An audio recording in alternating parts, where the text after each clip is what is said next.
reactors. Yes, I have seen Avatar: The Way of Water. So you guys know I have to give you guys a reel-it-in review to share my thoughts. But if you've already seen this movie, you might as well comment down below your thoughts and your rating for Avatar: The Way of Water. I gotta say that this review will have no spoilers whatsoever. No spoilers at all. With that being said, it's time to reel in this review of Avatar: The Way of Water.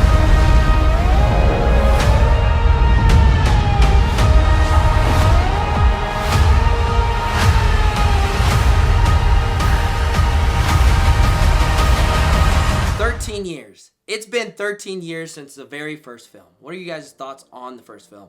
I'm eager to know. But for me, I enjoyed that very first film. Now, did I connect with the characters? Not so as much. The VFX were what stood out for me. The plot for me was, generic, basic, very simple, not that intriguing to me. It was something that I've seen countless times.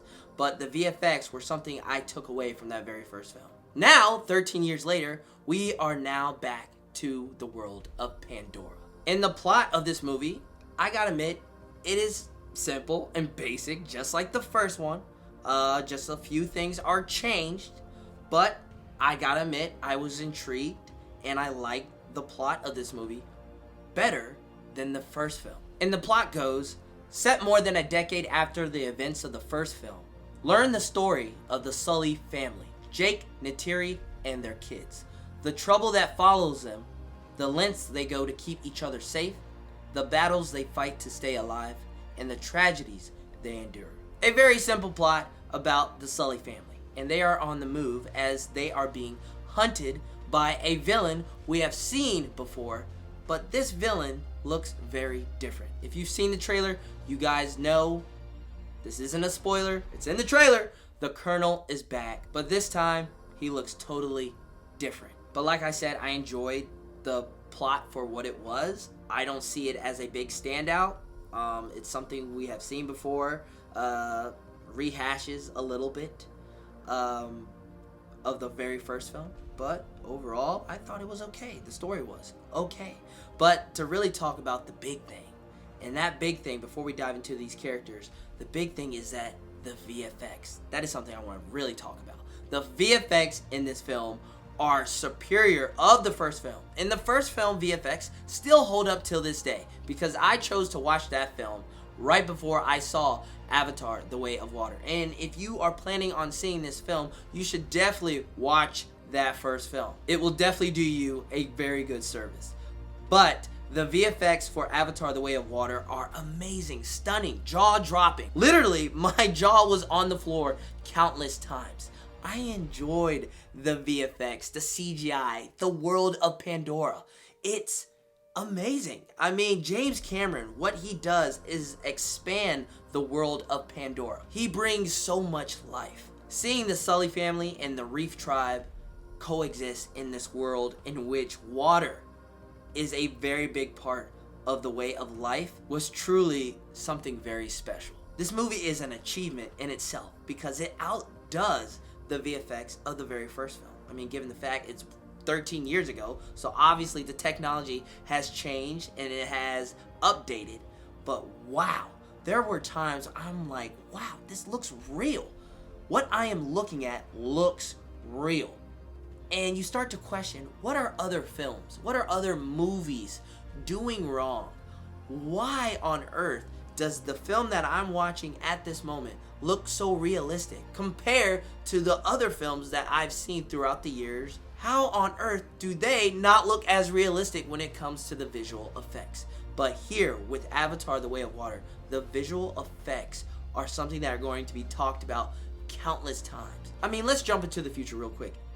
In 2050, this movie will still hold up with its visuals. Just like now, in the year of 2022, the very first film, Avatar, which came out in 2009, still hold up with its visuals. But simple as that, the VFX are top tier. James Cameron was having a blast showing off the world of Pandora. The characters in this film, I connected way more with this cast of characters than I did with the very first film. Especially with the children of Jake and Ney'tiri. But I will say they do take a back seat, Jake and Ney'tiri, and I really do wish they didn't in this film, but it's okay because it's in service of the story of letting the kids be our main characters as they pretty much take up the screen time. I will say this, Sigourney Weaver is back. I mean, we saw her character die in the first film, but she is back in this film. I won't say how, but the explanation around how Sigourney Weaver is able to play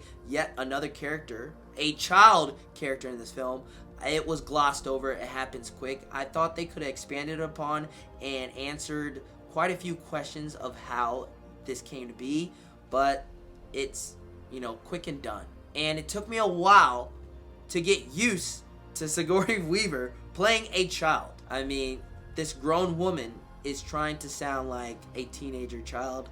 At times it works, at times it doesn't, but point blank, I had a hard time getting used to it. But Sigourney Weaver is back. Now to talk about our villain a little bit, the Colonel, like I said, is back. I enjoyed him way more in this film than the very first film. James Cameron clearly wanted to expand upon the characters in this movie compared to the very first film. And I think he did a really good job with our characters in this sequel. Now, a highlight for me and for a lot of people is the action. The action was really good in Avatar 1, and it is a step up here in Avatar 2. Now, I will say this. Although the third act in this film hits, it is amazing. It is James Cameron galore. I mean, oh my God. That third act is something I will rewatch on a continuous basis. But I will say this. I enjoyed the final battle of the first film a little bit more than the final battle in this film. That's all I'm going to say about the final battle. But I enjoyed it in both films. Now that you guys have heard some of the positives that I've had with this film, I gotta address some of the criticisms that I do have. And it is very, very small criticism. And one's gotta be this 3-hour runtime. This is a very long movie, and I felt it, and I'm pretty sure a lot of people, and maybe even you, will feel this runtime. There are scenes that can be cut. There are scenes you can walk out on and go use the bathroom and come right back and you'll be perfectly fine. And there are scenes that drag on a little bit too long. But overall, I did enjoy this 3-hour runtime, but in the midst of it, yes, it can be trimmed down just a tad bit. But the main criticism I really want to talk about is how some characters in this film disappear and then come right back later on. Especially, it happens quite a lot in the third act. It started to annoy me. It had me asking, where is this person? And then a few moments later, oh, that is what they're doing? And then there were times where it took me out of the movie and I'm like, hold on, where is everyone? They were just here. Why are we focused on these characters? They clearly need help. Where's everyone else at? So there are plenty of times throughout this movie. It happens a lot, mainly in the third act, but throughout this movie, characters disappear and then come right back. It feels like James was just cramming in so much into the story that at times in this long runtime, he kind of forgot about some characters. But those are my minor criticisms. The big positives that I have with this film clearly outshine the negatives that I did have. But overall, Avatar: The Way of Water is a really good film. And it is far, far better than its predecessor, the very first Avatar film. This is a high step up. I can't wait for the sequels. I mean, I'm all in now. I wouldn't call myself an Avatar fan after watching the first film, even though I enjoyed it. But now, after watching this film, I am a fan of Avatar. And I can't wait to reel in the mini sequels. I mean, James, go ahead. He's already filmed Avatar 3. Go ahead, give us a trailer. I will reel it in. I am all in for this franchise. And hopefully, people go out to see Avatar: The Way of Water. Because I really, truly feel like this movie can only be experienced not at your home, not on Disney Plus, not on DVD, not on Blu-ray, not on 4K. This movie needs to be experienced in the theaters. And not only just that, in IMAX. And then add on to that in 3D. Because I watched this movie in IMAX 3D. And I gotta say, this was the best decision I made for watching this movie. I'm not a big 3D fan. The last 3D movie I watched in theaters was Transformers: Dark of the Moon. And James Cameron played a big part in making Michael Bay use 3D cameras and go all in with the 3D. And that experience that I had with Transformers: Dark of the Moon was so good, I told myself, I don't think I'll ever watch another 3D movie again after this, because this is just so good, and I don't see anyone doing just as good with the cameras and the 3D as Transformers: Dark of the Moon did. But now we have Avatar: The Way of Water, and it is by far, and you guys know I love Transformers, this is the best 3D looking film. This is the best looking film of 2022, and to be honest, this might be the best looking film that's going to, rival against the movies that are going to come out in 2023. This movie is going to win an Oscar for its visual effects. It's going to happen. This is a beautiful film. Go see it in IMAX 3D just like I did. I promise it is the best decision. But Avatar: The Way of Water, I enjoyed it. I will give this a 4.5 out of 5. Out of 10, I give it an 8.5 or a 9. Outstanding. I enjoyed this movie way more than the first Avatar movie that came out in 2009. Avatar: The Way of Water. I will gladly rewatch this in theaters. I know, a 3-hour runtime, you would gladly go back and rewatch it? Yes. Yes, because the experience that I felt when watching this movie in theaters cannot be replicated when watching it at home on the couch. You gotta go see this movie. You gotta go reel this in.